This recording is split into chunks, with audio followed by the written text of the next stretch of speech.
Oi, gente, tudo bom? Hoje eu vou fazer a resenha do livro A Ridícula Ideia de Nunca Mais Te Ver, da escritora espanhola Rosa Monteiro, tradução de Mariana Sanches, da editora Todavia. E essa provavelmente vai ser a resenha mais pessoal que eu vou fazer em muito tempo aqui, mas vocês já vão entender por quê. Eu vou começar dizendo que esse livro é extremamente bem escrito, tem um tom muito fluido, é muito gostoso de ler. Ele fez comigo uma coisa, ele me deu uma sensação que raros livros dão, que é, eu queria terminar de ler ele rapidamente, porque eu não conseguia parar de lê-lo, só que ao mesmo tempo eu não queria parar de ler ele, eu não queria que ele terminasse nunca. Então eu queria ler ele logo e queria que ele não acabasse nunca, porque ele é muito bom. Ele é muito bom, ele prende a gente. Vamos começar pelo título, que tal? A Ridícula Ideia de Nunca Mais Te Ver. Gente, que título é esse? É um dos mais bonitos e perfeitos que eu conheço.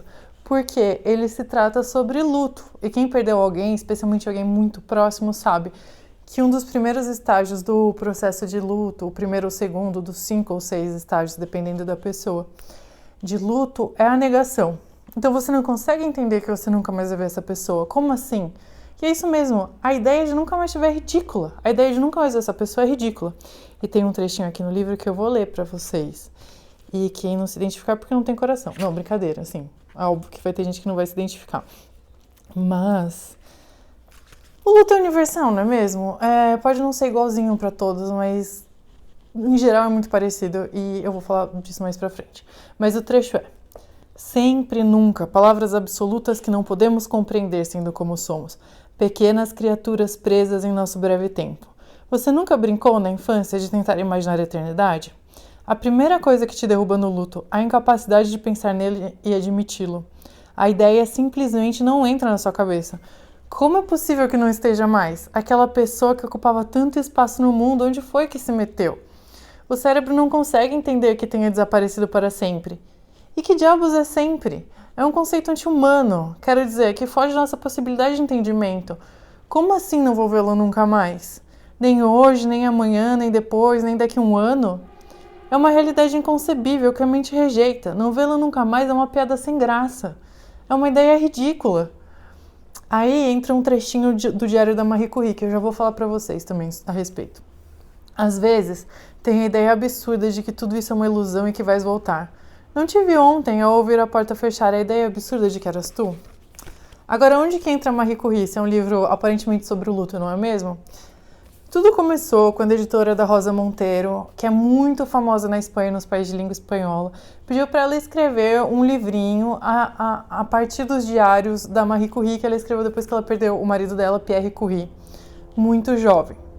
A Marie Curie tinha 30 e tantos anos, o Pierre Curie, se eu não me engano, tinha 47, e ele morreu assim, uma morte considerada besta, né? Porque quem espera? Era um dia de chuva, ele escorregou, caiu no chão e uma charrete passou em cima da cabeça dele, esmagou a cabeça dele.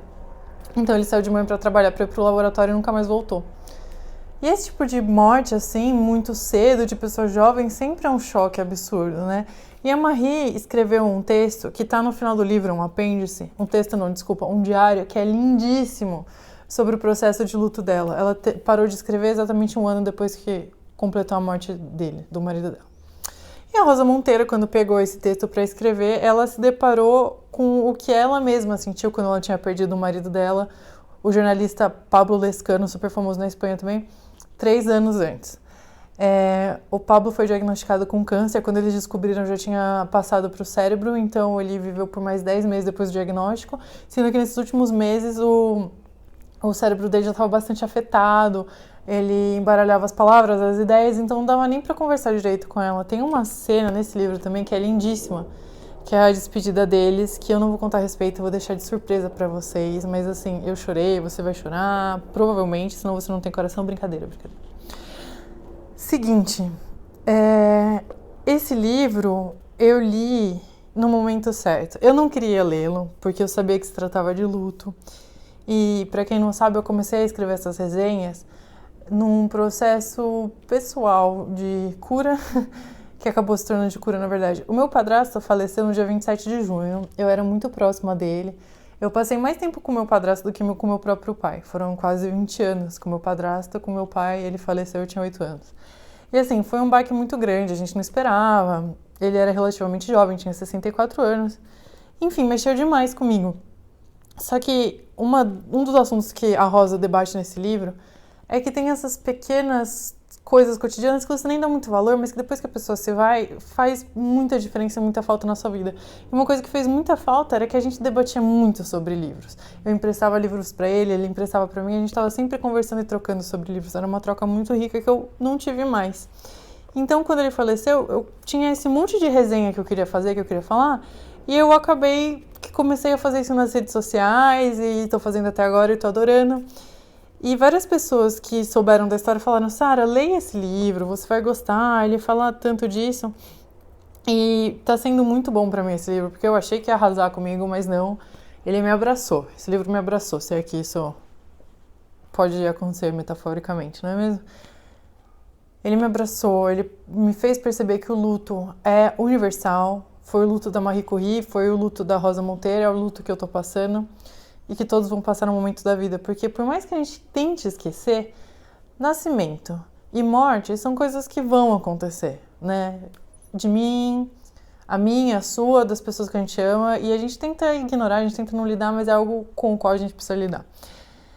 E a coisa mais estranha pra mim, lendo esse livro, é que eu fico pensando: Sérgio, meu Deus, como eu queria, Sérgio, meu padrasto, como eu queria que você lesse esse livro, você ia gostar tanto. Meu padrasto era da academia. Esse livro, por se tratar da Marie Curie, fala muito, muito do ambiente acadêmico, científico, e eu acho que ele ia adorar. Só que aí tá a questão disso tudo, né? Eu tô lendo porque eu não tenho mais ele aqui, e é muito engraçado porque tudo que eu sinto com a perda dele é o que tá escrito aqui, e eu gostaria que ele lesse, mas eu tô sentindo isso porque ele não tá mais aqui. Mas enfim, vamos voltar para o livro. O livro é muito bem escrito, a escrita é muito fluida, é muito gostoso, ele é rapidinho de ler, o apêndice é lindíssimo, que são os diários da Marie Curie. Ele é muito gostoso porque ele fala das mulheres na ciência.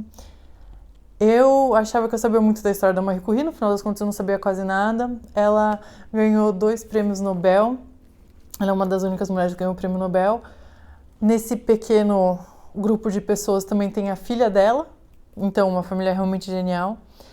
E tem muitas passagens lindíssimas. Acho que a pessoa que fez a melhor resenha desse livro foi minha amiga Beth.